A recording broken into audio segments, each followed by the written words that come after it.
¿Existe en estos momentos una fraternidad mundial secreta que conspira para controlar el mundo? O peor aún, ¿está ya en marcha el plan aterrador? ¿Hay ya colocadas por todo el mundo armas destructoras para provocar una catástrofe? ¿Se puede detener?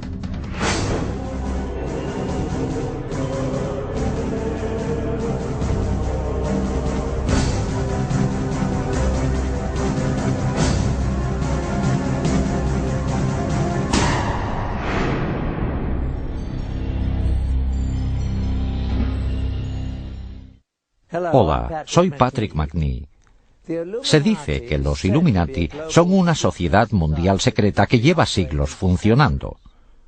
Una fraternidad oculta que cuenta con gente de lo más influyente del mundo. Gente de todas las razas y religiones que ostenta puestos importantes en gobiernos, iglesias, negocios, enseñanza, ciencia, medicina, ejércitos e instituciones financieras y benéficas. Una hermandad secreta cuyo único propósito es hacerse con el control de los recursos y de las finanzas del mundo entero y de sus habitantes. Si existe semejante sociedad, representa la mayor amenaza al mundo libre. De hecho, eso quiere decir que ahora mismo no existe tal mundo libre. Dicen que es absurdo, pero por primera vez hemos obtenido pruebas no solo de la existencia de tal organización mundial, sino de que se ha infiltrado en dos de las agencias secretas más poderosas del mundo. Es más, se han ocultado armas de destrucción masiva en Estados Unidos y otros países para emplearlas en el futuro. ¿Cómo ha podido ocurrir esto? Para dar con la respuesta, primero hay que explorar los enigmas de las sociedades secretas del mundo, cuya historia, ritos y existencia están envueltos en un velo de misterio. Las sociedades secretas han existido desde hace miles de años. Todas tienen una cosa en común: unos conocimientos únicos que juran mantener secretos. Porque, armados de estos conocimientos, limitados a ellos mismos, creen que pueden controlar a otros. Una de las primeras sociedades secretas sigue existiendo hoy día: los masones. Se cree que sus orígenes se remontan al antiguo Egipto, cuando solo un gremio selecto de canteros poseía unos conocimientos matemáticos especiales para construir las pirámides. En toda su historia, los masones han mantenido secretos sus métodos para que solo ellos pudieran construir las grandes estructuras que siguen hoy en día en pie. Primero, las pirámides, y luego los grandes castillos y catedrales de Europa. Pero las sociedades secretas no se limitaban a los comerciantes. La palabra asesino tiene sus orígenes en una hermandad secreta de guerreros musulmanes chiíes que controlaban el norte de Siria en la época de las primeras cruzadas del siglo XI. Su especialidad: perfeccionar el arte de matar. La secta fue fundada por Hassan y Sabah, conocido como el Viejo del Monte, que gobernaba desde una fortaleza lejana. Hassan adoctrinó a sus discípulos en la promesa de que, si luchaban y morían por Alá, vivirían eternamente en el paraíso rodeados de placeres celestiales y terrenales. Empleaba la fuerza de la tortura y del asesinato para dar especial impacto a sus doctrinas y garantizar una total disciplina y devoción. Hassan daba hachís a sus fanáticos discípulos para provocarles una sensación de imbatibilidad antes de mandarles a misiones suicidas. Por eso, el nombre de asesino se derivó de la palabra hashashin, o fumador de hachís. En 1100, los asesinos contaban con más de 70.000 miembros fanáticos.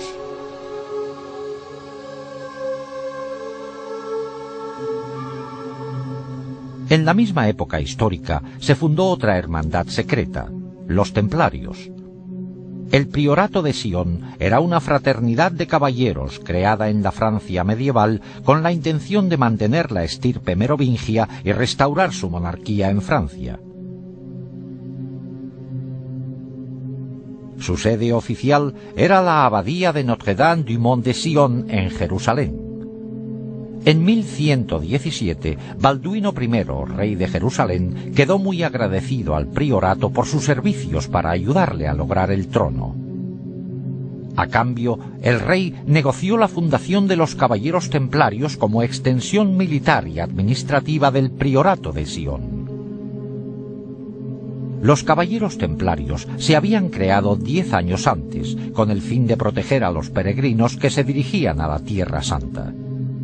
Durante su estancia en Oriente Próximo, los templarios entraron en contacto con los musulmanes, incluidos los asesinos. De hecho, después de las cruzadas, debido a los enemigos que tenían en común, los asesinos se refugiaron entre los templarios, dejando huella en los soldados cristianos de muchas de sus ideas fanáticas y destructivas. Con el tiempo, los templarios dejaron de ser una organización cristiana convencional y su doctrina y ritos secretos eran mucho más místicos, herejes y ocultistas.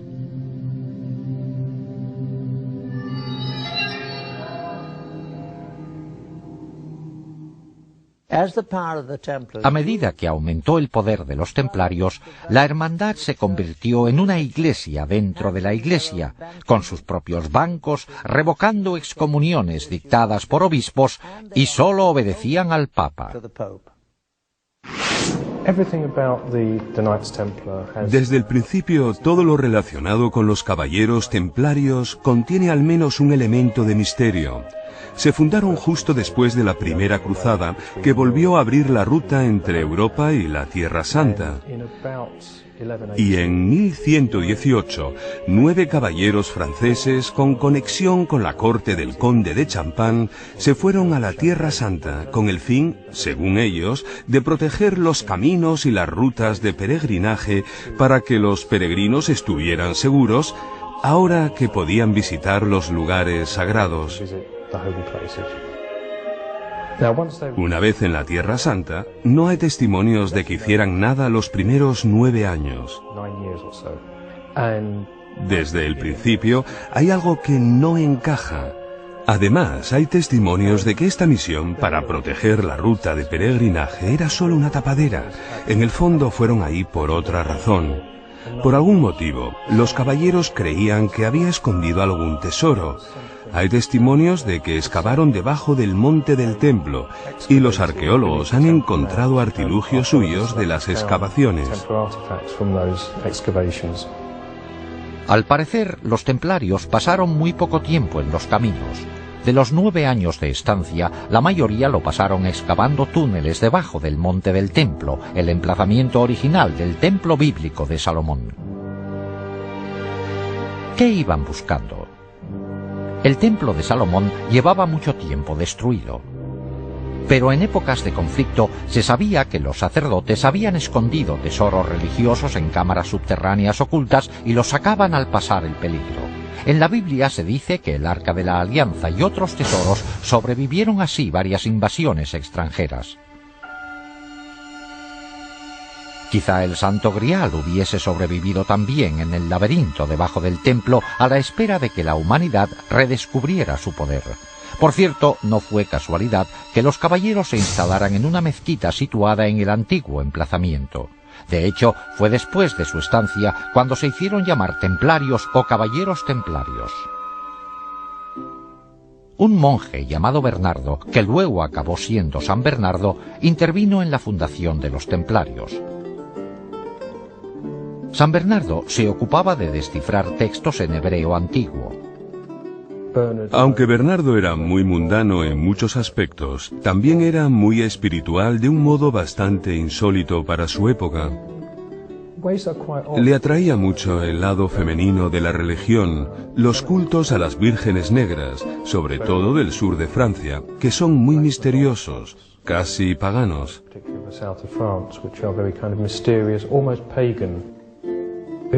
Sentía una gran veneración por lo femenino, expresada de muchas formas en la Virgen María, algo nada común en su época. Eso parece ser lo que le estimulaba más que otra cosa. San Bernardo era un hombre muy culto para su época. Sí, estudiaba textos en hebreo, entre otros. Podría ser algo que él encontró en ellos lo que le hizo pensar a esta gente que merecía la pena ir a Jerusalén. Es una teoría, pero una teoría válida. Parece tener mucho sentido.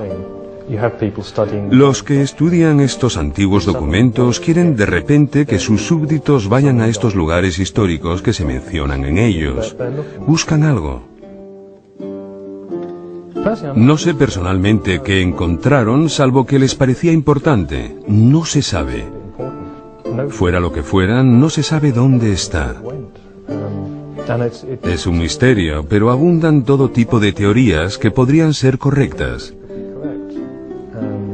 Documentos, Arca de la Alianza, Santo Grial, lo que fuera, pero todas con un secreto.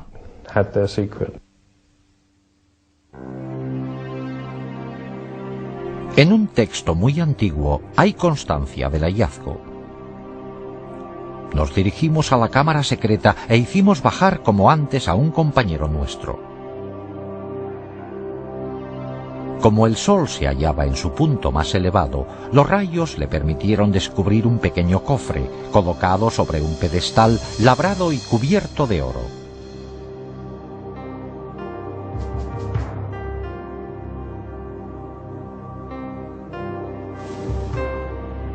Nos dio la señal para el ascenso y lo sacamos de inmediato. Lo hemos traído para que lo examine el Consejo Supremo. ¿Qué había en este cofre para que los templarios se emocionaran tanto? Lógicamente, a un grupo de caballeros cristianos con voto de pobreza no les interesaba nada material. Es más probable que fuera un objeto con un gran significado religioso. Hoy día no se sabe aún exactamente qué encontraron los templarios en la cámara secreta. Lo que sí se sabe es que al enterarse del hallazgo, el conde Hughes de Champagne, el hombre que financió la expedición, volvió a Jerusalén para unirse con sus anteriores vasallos. Una vez ahí, dejó todas sus posesiones materiales para servirles como caballero templario. Después de este descubrimiento, el gran maestre de los templarios visitó al Papa, y con la bendición de San Bernardo la Iglesia reconoció oficialmente su orden. En el mundo cristiano, los hombres se unían rápido a los caballeros, renunciando a sus familias, dejando sus posesiones materiales y aceptando los difíciles votos de pobreza y castidad.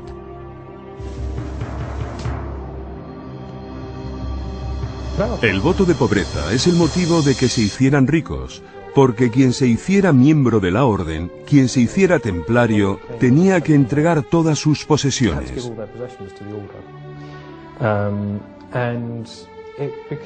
Además, se acabó viendo como un símbolo de prestigio que las familias nobles tuvieran hijos en la orden de los templarios.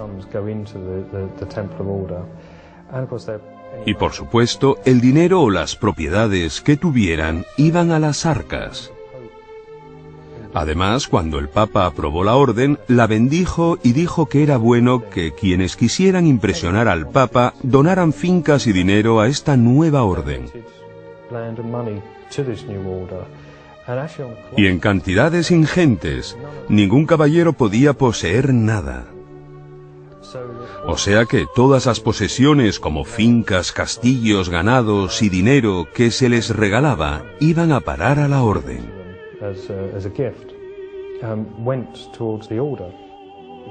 Tenían fama de ser la fuerza militar más temible y competente del bando cristiano.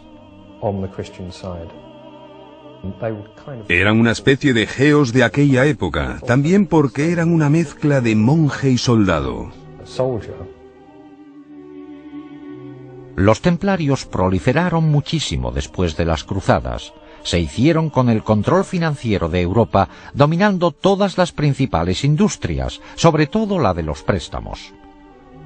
Inventaron el sistema de cheques moderno, y en cuestión de unos años tenían contentos a todos los reyes de Europa. Tenían demasiados humos en muchos sentidos, sobre todo con respecto al Papa y a muchos reyes. Eran sumamente ricos, parecían ser los amos del mundo. La mayoría de los historiadores cree que recibieron su justo castigo por su riqueza. El rey francés que inició la represión de los templarios, Felipe el Hermoso, sentía envidia de su gran riqueza. Y se piensa que les acusó de blasfemia y de sacrilegio, pero que lo que en realidad quería era su dinero. Se les acusó de blasfemia y de sacrilegio, así como de incumplimiento de la reverencia habitual de la Iglesia, pero eso era bien sabido. Las acusaciones contenían elementos sexuales, pero siempre los hay en acusaciones contra grupos herejes. Se les acusó de sodomía, de actos homosexuales, se les acusó de escupir y de pisotear la cruz, de adorar no solo una cabeza barbuda y cortada, sino también en casos excepcionales se les acusó de adorar la cabeza cortada de un gato. La Iglesia Católica se hizo con las confesiones necesarias para eliminar a los templarios. Un viernes 13 de 1307, el Papa disolvió oficialmente la orden. Su gran maestre murió en la hoguera. A mediados de la década de 1300, los templarios parecían haber desaparecido completamente y se confiscó su hacienda. Pero ¿se podría disolver la hermandad más rica y poderosa del mundo y confiscar toda su riqueza de la noche a la mañana? No. Los templarios, bien preparados y organizados, pasaron rápidamente a la clandestinidad y se llevaron consigo toda su riqueza. Se convirtieron en una sociedad secreta muy poderosa y con muchos fondos. De hecho, como ha demostrado la historia, solo desaparecieron de la vista de la gente. Pero con una nueva faceta, un odio acérrimo a la Iglesia Católica. Al mismo tiempo, el priorato de Sion supuso que la Iglesia haría lo mismo con ellos. También parece que desaparecieron, pero solo de la vista de la gente. Durante más de 400 años, desde el siglo XIV hasta finales del XVIII, los masones, los asesinos, el priorato de Sion y los templarios subsistieron como sociedades secretas relativamente aisladas, con una influencia limitada, hasta que, el 1 de mayo de 1776, en Baviera, la humanidad vio lo que podría ser su peor destino.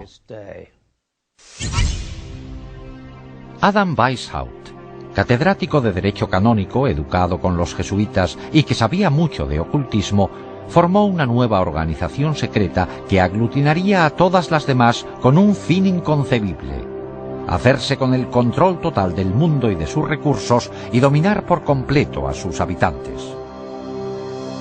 Weishaupt la describió eufemísticamente como un nuevo orden mundial. Esta hermandad diabólica se fundó inspirándose en una síntesis de las ideas centrales de sociedades secretas anteriores.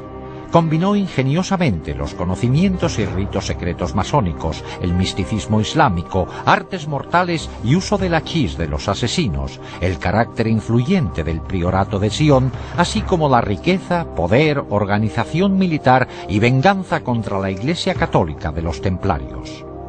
A todo eso, él añadió sus conocimientos de ocultismo. No fue mero accidente que escogiera el 1 de mayo, una fecha muy importante del calendario satánico, para fundar su asociación. El grupo se llamaba Illuminati. La traducción pública era inspirados intelectualmente.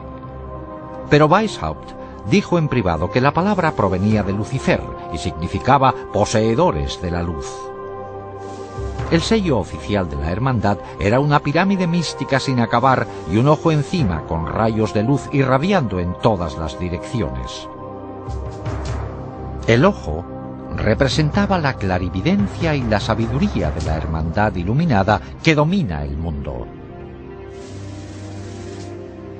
El fundador enumeró a sus seguidores los 5 medios principales secretos que se emplearían para lograr su objetivo de dominar el mundo en su totalidad.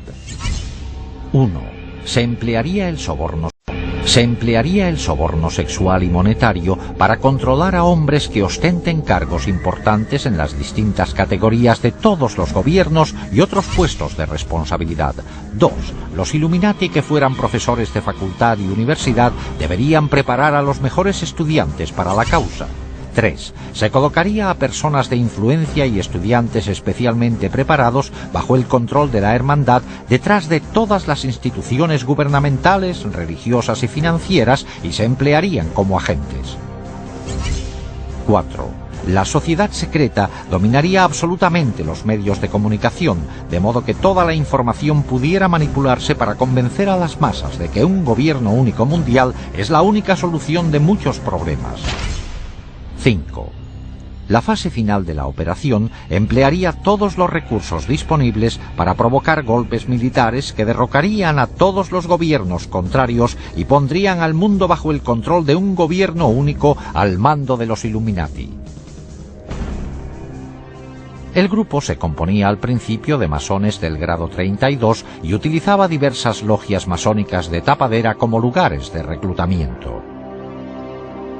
El masón reclutado de mayor categoría fue un noble del norte de Alemania, el barón Kanicki, conocido también como Adolf Francis, un personaje clave en el mundo masón europeo. Los Illuminati eran muy reservados, hasta el punto de llamarse a sí mismos y sus centros con nombres clásicos falsos. Por ejemplo, Weishaupt era Espartaco, Kanicki era Filo, la sede era Eleusis, Austria era Egipto, etc. Las fechas se indicaban de forma codificada. Bajo la dirección de Kanicki, el número de miembros ascendió a más de 3000. Pero un triunfo tan rápido también provocó oposición. Los jesuitas se habían opuesto a los Illuminati desde el comienzo y al final todos los sacerdotes acabaron siendo enemigos acérrimos. La Iglesia Católica se opuso a la sociedad secreta. De hecho, los sacerdotes se opusieron tanto que el gobernador de Baviera declaró a los Illuminati conspiración ilegal por edicto en 1784. Muchos Illuminati fueron encarcelados y algunos, incluido Weishaupt, fueron exiliados. Al poco tiempo, la masonería también fue eliminada de Baviera. A finales del siglo XVIII, los Illuminati parecían haber desaparecido completamente del mapa. Pero en realidad, los Illuminati siguieron el ejemplo de las sociedades secretas anteriores. Pasaron a la clandestinidad y añadieron un objetivo secreto más: infiltrarse y derribar la religión católica.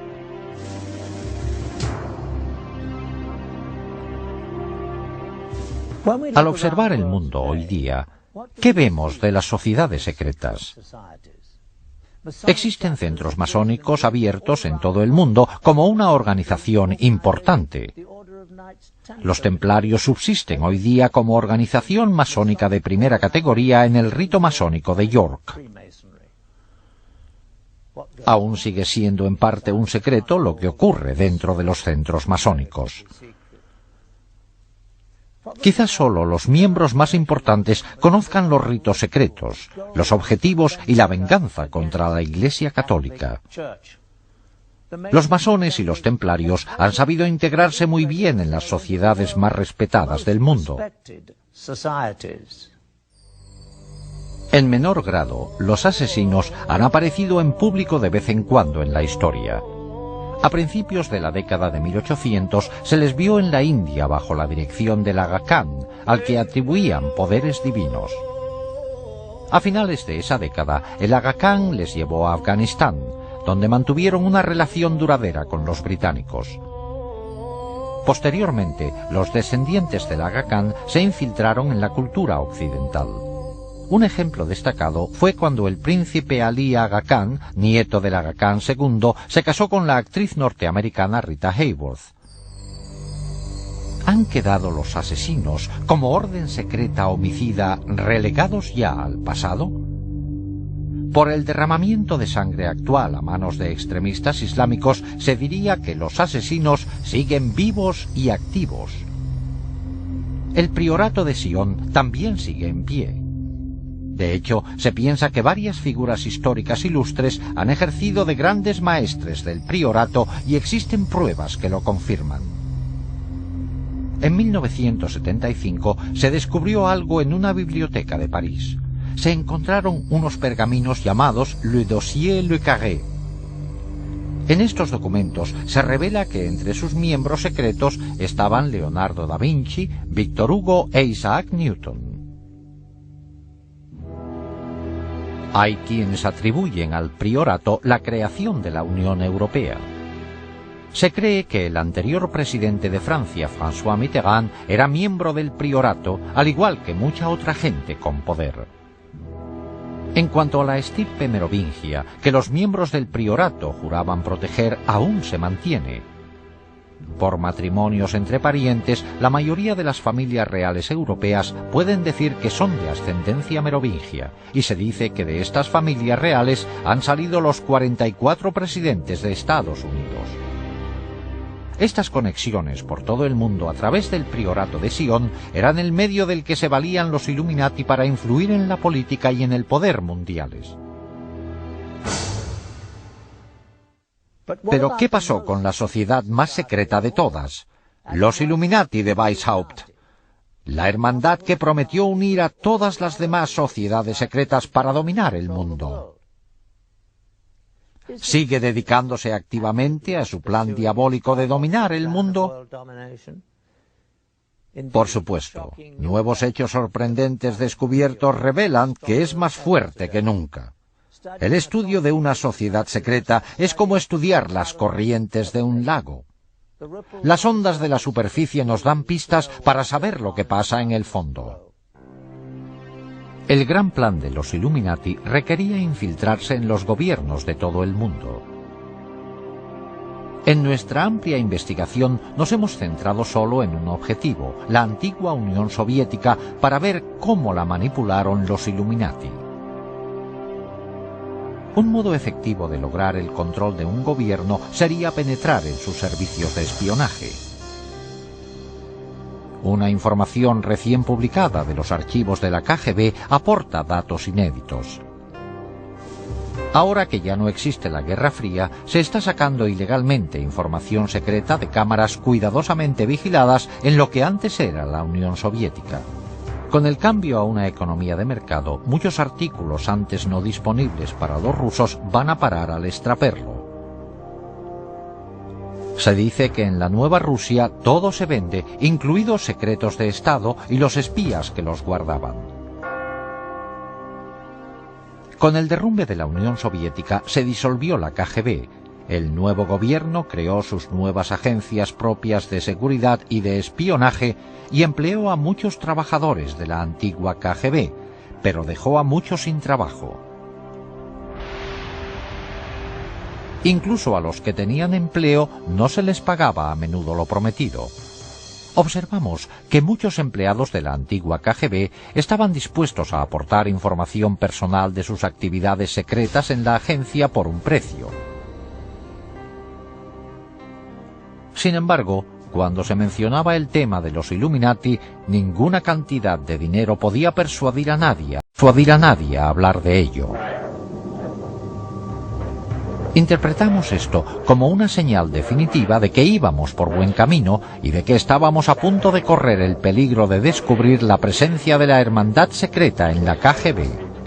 Los antiguos empleados de la KGB estaban dispuestos a mandarnos a fuentes clandestinas donde podríamos recabar más datos, pero por nuestra cuenta y riesgo. Aunque la mayoría de las pistas resultaron ser infructuosas, vimos que con paciencia, dinero y un poco de suerte es posible adquirir documentos soviéticos secretos. Con una cámara oculta grabamos numerosos encuentros durante varios meses en que intentamos obtener material relacionado. Esta transacción entre un contacto nuestro en Moscú y extraperlistas resultó ser uno de los encuentros más fructíferos. Aunque, como verán, no faltaron momentos de tensión.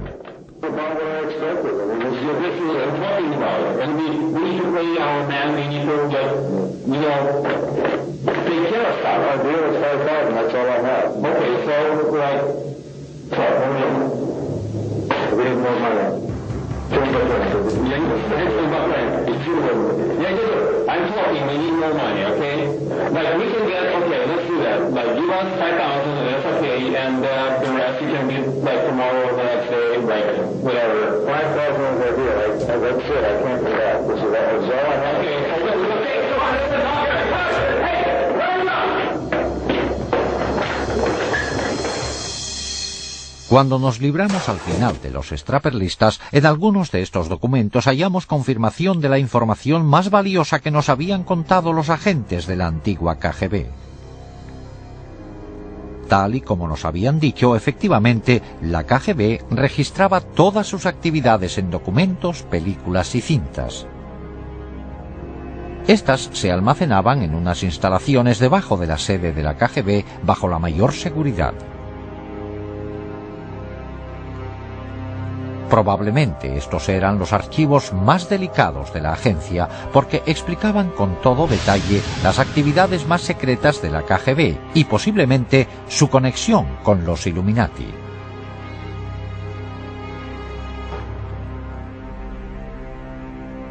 Los documentos que compramos en el mercado negro fueron todo un logro. No solo confirmaban que había más material revelador de la KGB, sino dónde se encontraba.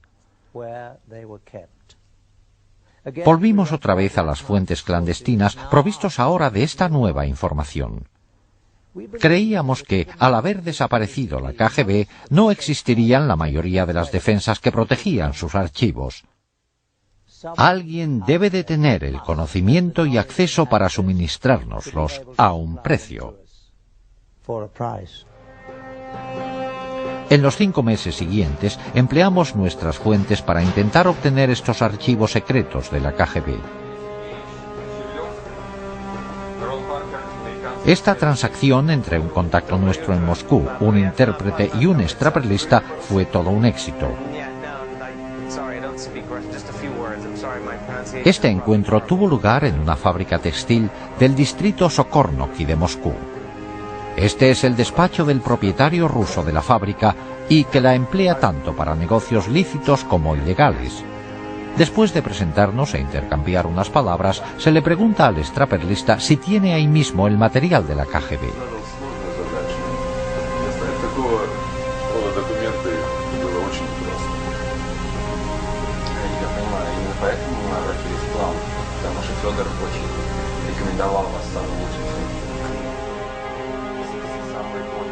Se sacan de una caja fuerte los documentos relacionados con las películas y cintas que el extraperlista ha prometido entregar. Después de inspeccionar los documentos y verificar su autenticidad, la transacción se da por terminada.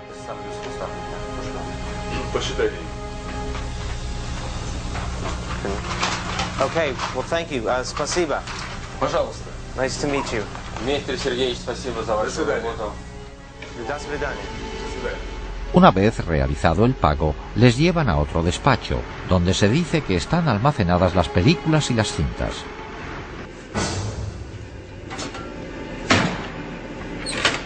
Y por fin, aparecen los documentos, cintas y películas que nos habían dicho.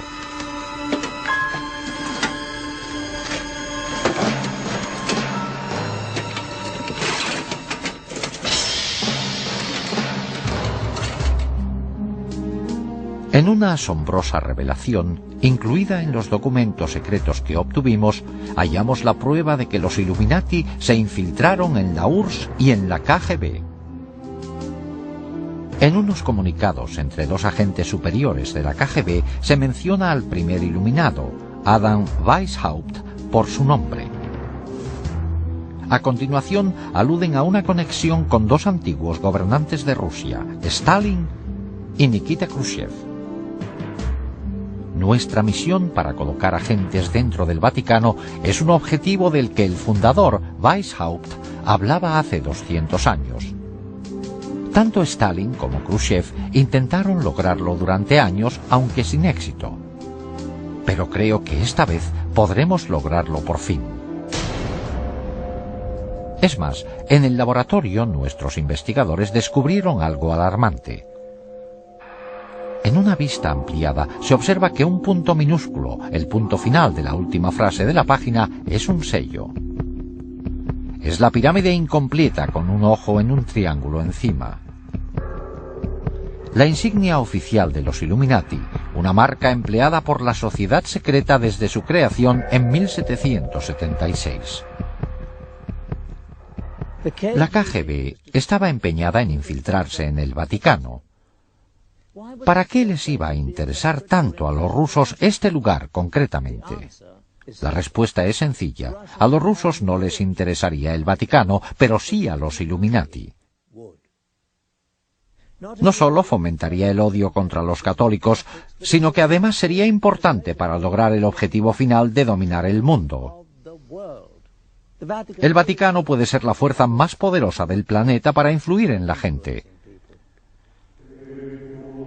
Las políticas del Vaticano afectan a 1.000 millones de personas dispersas por todo el globo, en comparación con menos de 300 millones bajo el mando directo de Estados Unidos o de la Unión de Repúblicas Socialistas Soviéticas.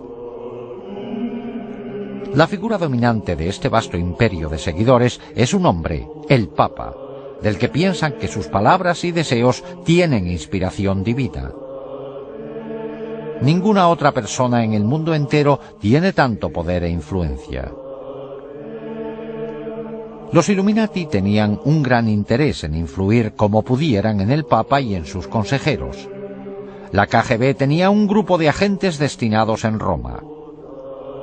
Pero la ciudad del Vaticano es un mundo muy cerrado. Un Estado independiente reconocido oficialmente con su propio gobierno. En efecto, es un Estado soberano dentro de Roma.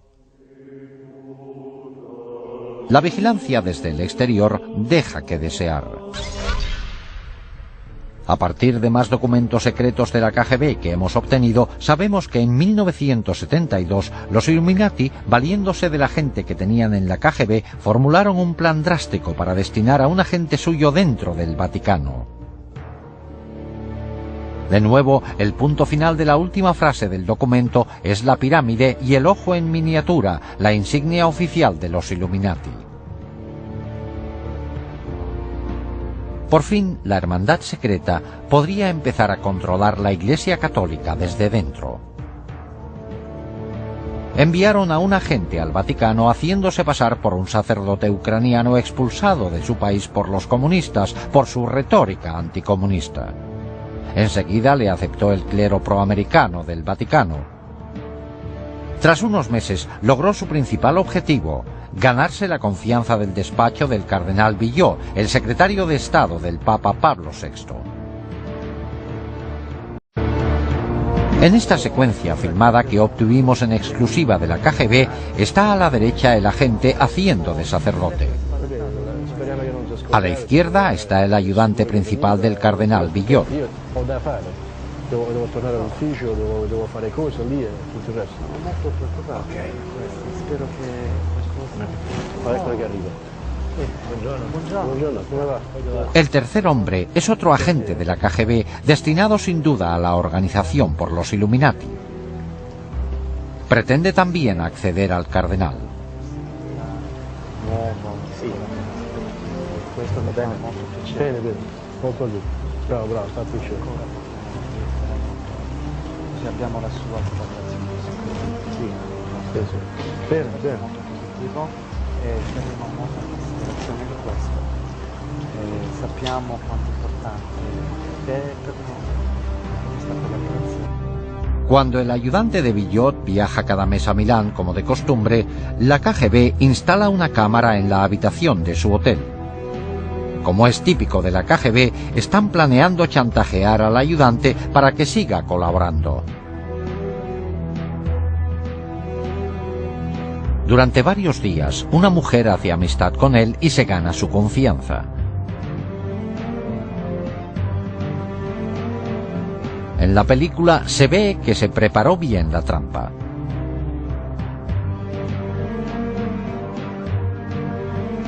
Una noche, la mujer va a la habitación de él para salir a cenar juntos.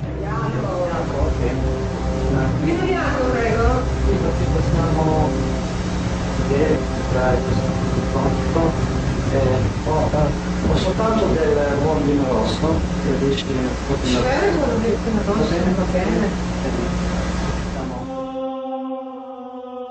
Mientras él se va a servir unas bebidas, ella se quita la blusa.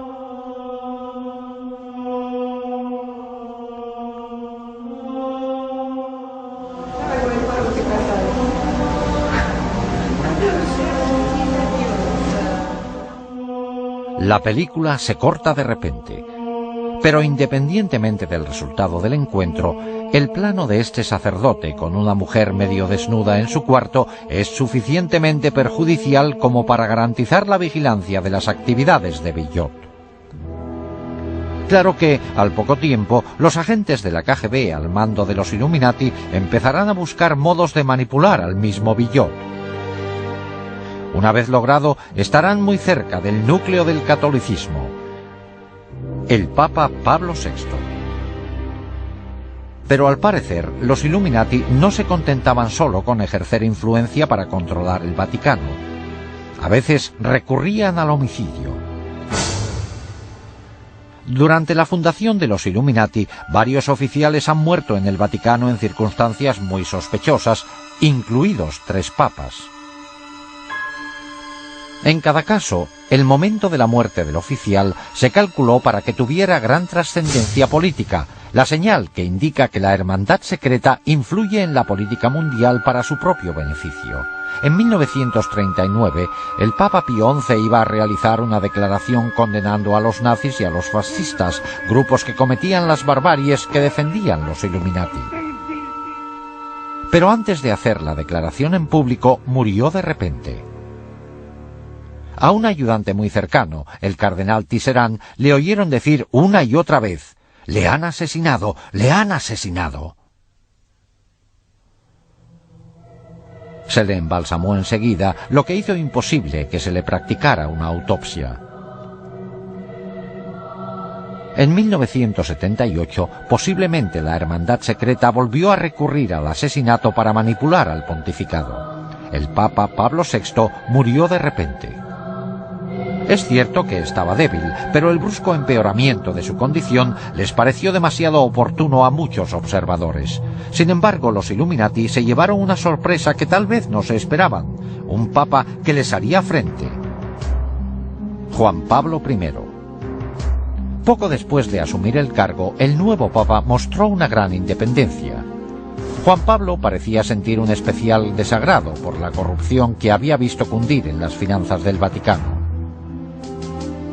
Mientras fue cardenal de Venecia, el Banco Católico Veneciano se vendió al Banco Vaticano por una cantidad muy inferior a la normal. Los beneficios acumulados por unos pocos superaron los 70 millones de dólares, pero las pérdidas de los venecianos fueron enormes. El clero veneciano incluso perdió sus fondos de pensiones. En la transacción intervinieron los banqueros Roberto Calvi, su asesor Sindona, y el director del Banco Vaticano, el obispo Marcinkus. Después de que a Juan Pablo se le nombró papa, los 3 seguían encargados de invertir gran parte del dinero de la Iglesia. En su nuevo cargo, el pontífice tenía el poder de investigarlos y sacar los hechos a la luz pública. En total, estuvo a punto de descubrir transacciones ilegales que ascendían casi a 1.000 millones de dólares. Esto asestaría un duro golpe a los Illuminati, que desde luego estaban detrás de las transacciones ilegales. El peligro para el Papa quedó claro un día en un encuentro privado entre Juan Pablo y un arzobispo ortodoxo ruso, Nikodim. Al comenzar el encuentro se le sirvió café. Nikodim tomó el primer sorbo y al poco rato se desplomó en el suelo y murió.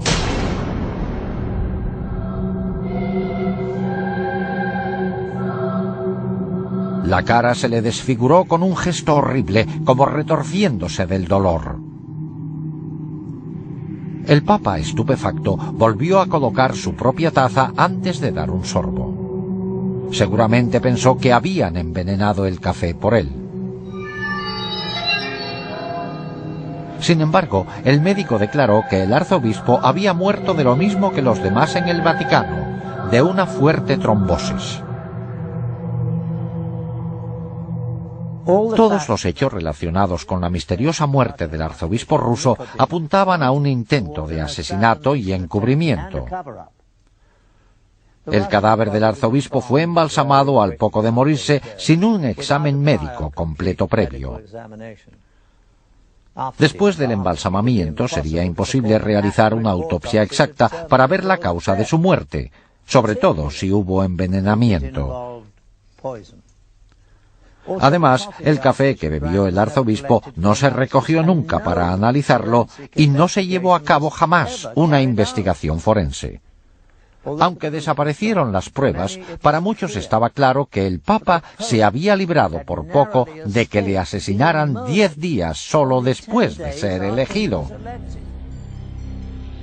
El incidente fue tan espantoso que Juan Pablo convocó una reunión en secreto con sus 4 cardenales principales para discutir la situación.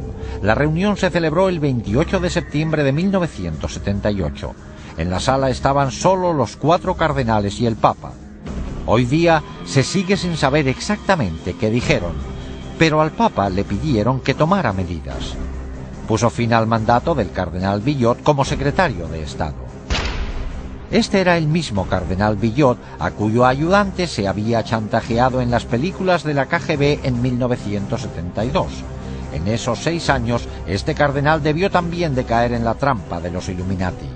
Su destitución implicaba que el Papa había descubierto al menos una parte del plan secreto. Pero ni siquiera Juan Pablo pudo evitar la muerte a manos de los Illuminati. Esa noche, el pontífice se retiró antes de lo normal y se llevó con él apuntes de la reunión secreta para meditarlos. A las 5 de la madrugada, la ayudante más próxima al Papa, Sor Vincenza, empezó a preocuparse. Su santidad nunca se había quedado dormido. Miró por la puerta. Juan Pablo estaba sentado en la cama con la luz encendida, como si estuviera leyendo. Tenía papeles alrededor. Pero, para sorpresa de ella, su rostro tenía la misma expresión desfigurada y agonizante que la que ella vio en el arzobispo Nicodem días antes. Juan Pablo murió a los 33 días de ser nombrado Papa. Tras más de 200 años de perfeccionar sus artes secretas, los Illuminati ocultaban sus huellas con gran precisión. Aunque el Papa le había destituido de su cargo como secretario de Estado horas antes, el cardenal Billot asumió el mando. Como cardenal más importante, él era ahora el Papa provisional. Se encerró en el cuarto del Papa para recoger los medicamentos y la mayoría de los papeles que había, incluidos los apuntes de la reunión secreta. También se llevó los dulces que le gustaba tomar al pontífice cuando leía, e incluso sus gafas y zapatillas. Estos artículos no se volvieron a ver jamás. Luego, Billot mandó a Sor Vincenza a un convento, tras prohibirle que dijera a nadie que había encontrado al Papa muerto, ni nada de lo que había visto. A las 6:10 de la mañana ordenó que llamaran a los embalsamadores, pero lo más chocante es que llegaron casi al momento.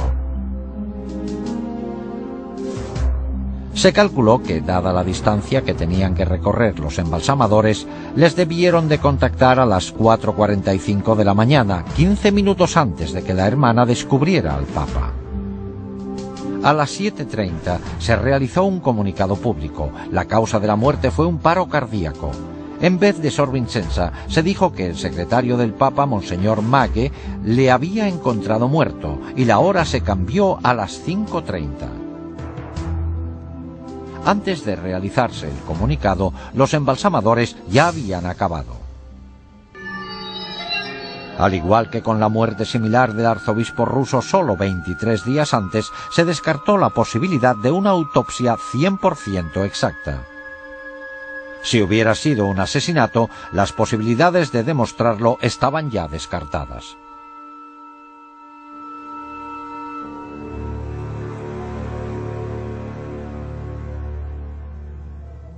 Diez días después del funeral de Juan Pablo, el cardenal Billot reunió al cónclave para nombrar a un sucesor. Este organismo electoral oficial se compone de 111 cardenales. Una vez a solas en la Capilla Sixtina, los cardenales invocan el poder del Espíritu Santo para que les guiara en su decisión. Pero en realidad, los principales candidatos a papa no se deciden en el cónclave a puerta cerrada.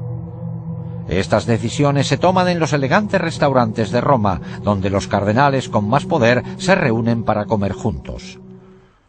Cuando los cardenales se reunieron en la Capilla Sixtina a puerta cerrada la mañana del domingo 15 de octubre de 1978, el cónclave se convirtió en un escenario de manipulación política en todos los sentidos. Desde promesas susurradas al oído entre los cardenales hasta discusiones acaloradas, la tensión aumentaba con cada votación. Después del octavo escrutinio, empezó a salir humo blanco por el Vaticano indicando que se había elegido a un nuevo papa. También indicaba una derrota total para la KGB y los Illuminati. El nuevo pontífice era un polaco anticomunista acérrimo, Juan Pablo II. Pero los Illuminati no se dan por vencidos fácilmente.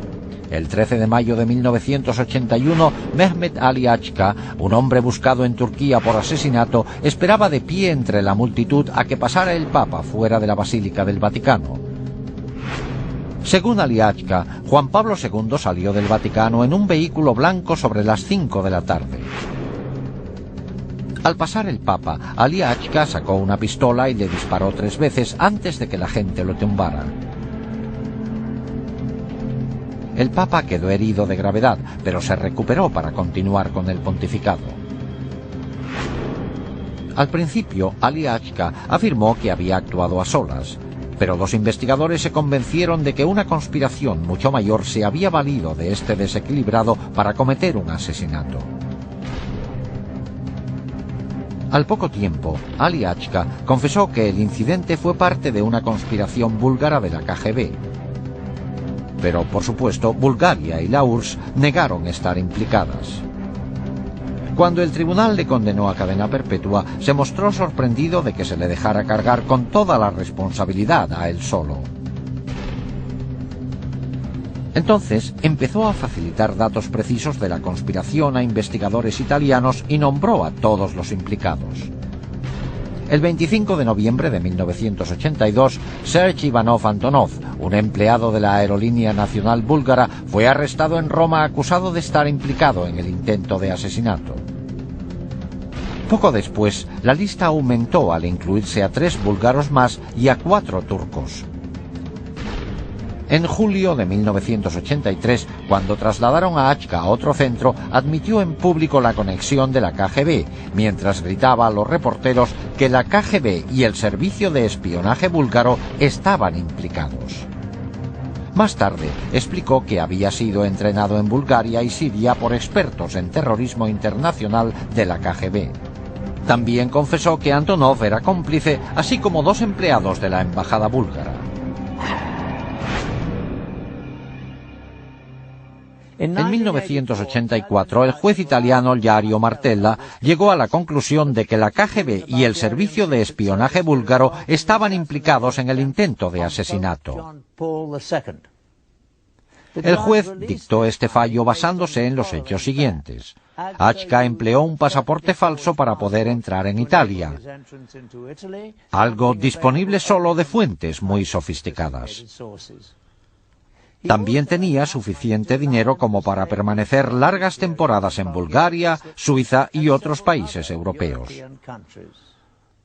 Había pruebas de que recibió un gran apoyo en sus actividades en Italia destinadas al intento de asesinato.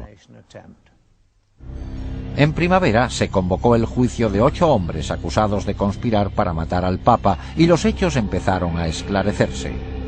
En el juicio, varios acusados turcos declararon que habían ayudado a Achka en sus viajes de Turquía a Italia pasando por Bulgaria. Otro dijo que había realizado pagos a Achka de los búlgaros acusados. Uno confesó haber entregado a Achka el arma del asesinato en un restaurante de Milán. En los años 80, después de 2 siglos de asignar a sus miembros a puestos elevados, los Illuminati se habían hecho con el control de los tribunales italianos. Al final, para mayor asombro de muchos observadores, el tribunal italiano declaró que faltaban pruebas suficientes para condenar a los conspiradores. El caso Achca demostró no solo que la hermandad secreta había puesto en peligro el sistema jurídico italiano, sino que además los Illuminati se habían infiltrado en la dirección de la KGB. En 1990, Viktor Ivanovich Sheimov, un comandante de la KGB que desertó a Estados Unidos, realizó una sorprendente declaración. Antes de huir de Rusia en 1980, recibió la orden de obtener toda la información posible de cómo poder acceder al Papa en persona. La orden fue firmada por Yuri Andropov, el entonces jefe de la KGB. El mismo Andropov que, solo unos años después, llegaría a ser el presidente de la URSS. La última medida de los Illuminati para dominar preveía golpes militares en todo el mundo para hacerse con el poder y así crear un único gobierno mundial controlado por ellos. Para lograrlo, emplearían el enorme excedente de armas destructoras acumuladas en la URSS para amenazar al mundo entero. Aunque la KGB era la más conocida, no era la única agencia de espionaje de la URSS. Otra agencia igual de impresionante, pero aún más secreta que la KGB, era la GRU, dedicada a espionaje militar. Y la hermandad secreta hizo todo lo posible para infiltrarse en ella. La prueba de que lo lograron se demuestra en estos documentos secretos de la GRU, que se los compramos a un extraperlista en Rusia. En ellos se le encarga a un agente que trabaje en Washington haciéndose pasar por periodista. Los Illuminati han vuelto a dejar su huella reveladora. El punto aumentado al máximo es la pirámide y el ojo que todo lo ve. Mientras que la KGB recopilaba información sobre figuras políticas e influía en la política mundial, la GRU recopilaba datos esenciales para lograr objetivos militares. Algunas actividades de la GRU estaban destinadas a lograr objetivos en varios conflictos actuales como Afganistán. Pero la misión principal de la GRU eran los preparativos para futuras guerras con otros países, sobre todo con Estados Unidos. Esta era la agencia prevista para colocar las armas destructoras para la fase final del plan secreto de los Illuminati. Los agentes de la GRU estaban preparados a la perfección para ese fin. En la época de la Guerra Fría, desde el principio hasta el final, prácticamente en todo el servicio militar, nos empleaban para preparar militarmente a la Unión Soviética para una futura guerra con Estados Unidos. Aparte de su formación militar, los agentes de la GRU recibían 3 años de entrenamiento exhaustivo. Aprendían a usar todos los instrumentos y técnicas de espionaje y se hacían expertos en explosivos. En cuanto estaban preparados, les destinaban a países extranjeros. A algunos les hacían pasar por diplomáticos e iban a trabajar en embajadas. Otros asumían cargos de periodistas, como es el caso de los documentos secretos que obtuvimos con la insignia de los Illuminati. Uno de ellos fue Stanislav Lunev, un antiguo coronel de la GRU que en 1992, después de 20 años en la agencia, fue el oficial militar de mayor categoría de Rusia en desertar. En su libro, así como en una entrevista exclusiva con nosotros, Lunev nos muestra directamente los entresijos de la GRU. Aunque no se le veía la cara, no mencionó siquiera a los Illuminati, aunque en ningún momento negó su existencia ni su colaboración con la GRU. Sin embargo, revela algunos hechos sorprendentes.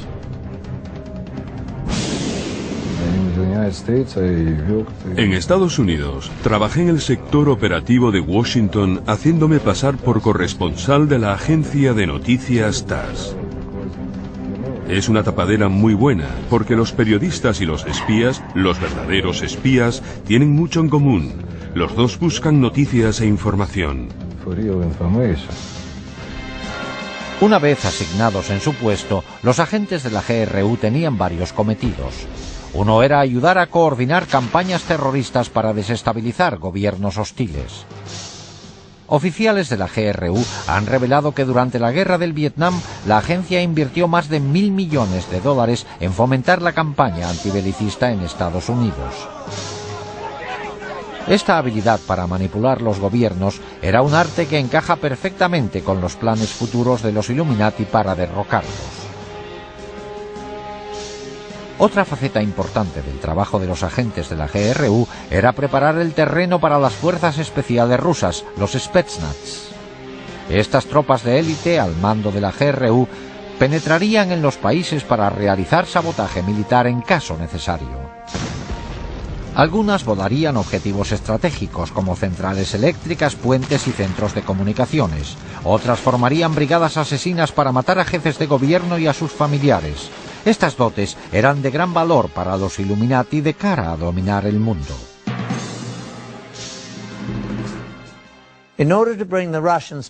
Para trasladar las fuerzas especiales rusas al extranjero cuando hiciera falta, la GRU tenía que cerciorarse de que tuvieran acceso para cruzar las fronteras. Para esto contaban con la KGB. La agencia era excelente para lograr entrar en países hostiles. Necesitaba poder destinar a sus espías de forma coherente para sonsacar información. La KGB a menudo recurría al sexo y al chantaje para lograr sus objetivos. En esta película, tomada con cámara oculta, el hombre de la derecha es un agente de la KGB haciendo de cuervo, un hombre con la misión de seducir a alguien para espiar. Este cuervo está tentando a un guarda fronterizo mexicano.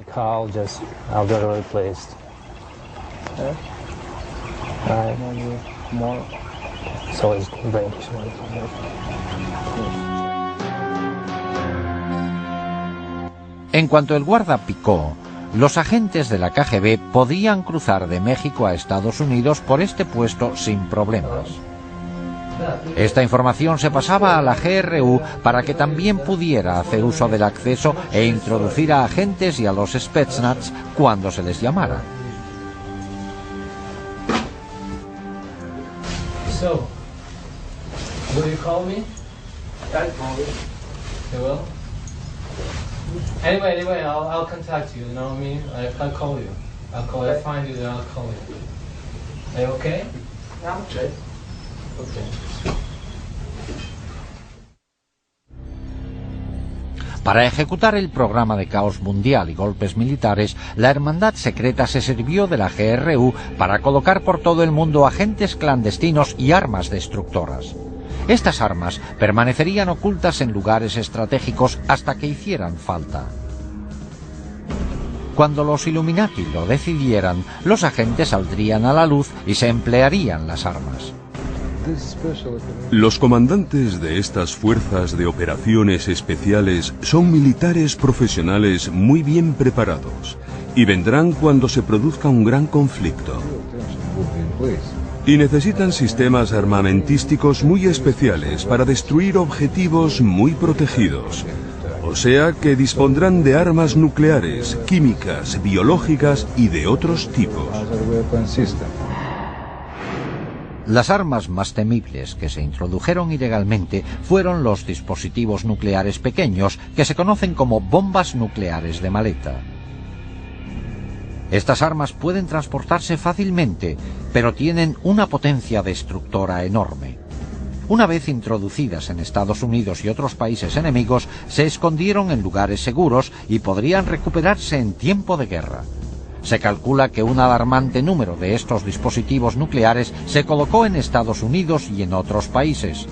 Con toda probabilidad, estos dispositivos permanecen ocultos en lugares secretos listos para emplearse hoy. Gracias a los archivos de la KGB abiertos recientemente, hemos visto asombrados cómo los Illuminati han estado manipulando hasta ahora las instituciones mundiales como el Vaticano. Y hemos visto que se han colocado por todo el mundo armas destructoras. Nos hemos centrado solo en la conexión de Rusia con los Illuminati. Desde que Adam Weishaupt fundó la sociedad secreta en 1776, sus tentáculos se han extendido a muchas otras naciones del mundo. Incluso en Estados Unidos existen señales reveladoras. La más obvia se halla en el reverso del billete de $1. Se ven claramente la pirámide y el ojo, la insignia de los Illuminati, que se incluyó ahí en 1933 por orden del presidente Franklin D. Roosevelt. Debajo se lee en latín Novus Ordo Seclorum, que se traduce como Nuevo Orden Mundial.